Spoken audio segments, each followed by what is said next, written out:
ഇപ്പോൾ salt restaurant നിങ്ങൾക്കായി ഒരുക്കിയിരിക്കുന്നു 300-ൽ പരം രുചി വിഭവങ്ങൾ. ആസ്വദിച്ചു കഴിക്കൂ, ആഘോഷിച്ചു കഴിക്കൂ. The salt restaurant, Panampilly Nagar, Thoppumpady and Kakkanad.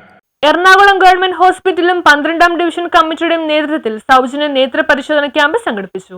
12ാം division കമ്മിറ്റിയും എറണാകുളം ഗവൺമെന്റ് ഹോസ്പിറ്റലും സംയുക്തമായി ധന്വന്തരി ഹാളിൽ സംഘടിപ്പിച്ച സൗജന്യ നേത്ര പരിശോധന ക്യാമ്പും സൗജന്യ നേത്ര ശസ്ത്രക്രിയയും നിഷ ജോളിയുടെ അധ്യക്ഷതയിൽ division councillor Soni K Francis ഉദ്ഘാടനം ചെയ്തു.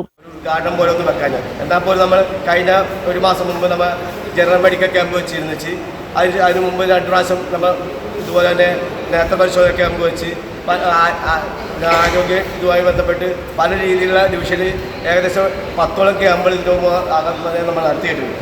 എന്നാൽ നമുക്കിന്ന് വളരെ നമുക്കറിയാം വർക്കിംഗ് ഡേയ്സും കൂടി ആയതുകൊണ്ട് പല ആൾക്കാർക്ക് എത്താൻ പറ്റാത്തൊരവസ്ഥയുണ്ട്. അറിയിപ്പുകളിൽ ചില പാകപ്പിഴകളുണ്ട്. ഇതെല്ലാം നമുക്ക് സംഭവിക്കും. എന്നാൽ പോലും നമുക്ക് ഏകദേശം 50ഓളം പേരാണ് ഇന്നിപ്പോൾ എത്തിയത്. നമ്മൾ കഴിഞ്ഞ ക്യാമ്പിൽ നമുക്ക് 100 ചില്ലാനും പേരാണ് നേരത്തെ പരിശോധന ക്യാമ്പുമായി ബന്ധപ്പെട്ട് 100 ചില്ലാനും പേര് നമ്മുടെ ഈ പരിപാടി പങ്കെടുത്തത്.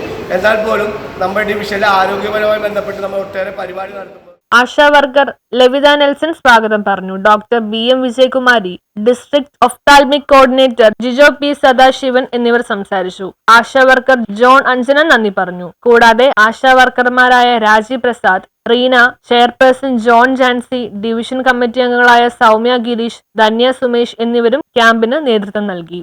ചെയ്താൽ മാത്രമേ കണ്ണിൻ്റെ കാഴ്ച എല്ലാവർക്കും നിലനിർത്താൻ സാധിക്കുകയുള്ളൂ. ഷുഗർ, കണ്ണിനുണ്ടാകുന്ന പ്രഷർ, ഇതെല്ലാം വേണ്ട രീതിയിൽ നിയന്ത്രിക്കുകയും അത് മരുന്നുകൾ കൊണ്ടും ശസ്ത്രക്രിയ കൊണ്ടും എല്ലാം നിയന്ത്രിച്ച് വേണ്ട രീതിയിൽ കൊണ്ടുപോയാൽ മാത്രമേ കാഴ്ച നിലനിൽക്കുള്ളൂ. കാഴ്ചയില്ലാത്തൊരു ലോകത്ത് ജീവിക്കുന്നവർക്ക് യാതൊരു കാരണവശാലും അവർക്ക് യാതൊരു ജീവിതവും മുന്നോട്ട് കൊണ്ടുപോകാനുള്ള. News bureau, Palluruthy.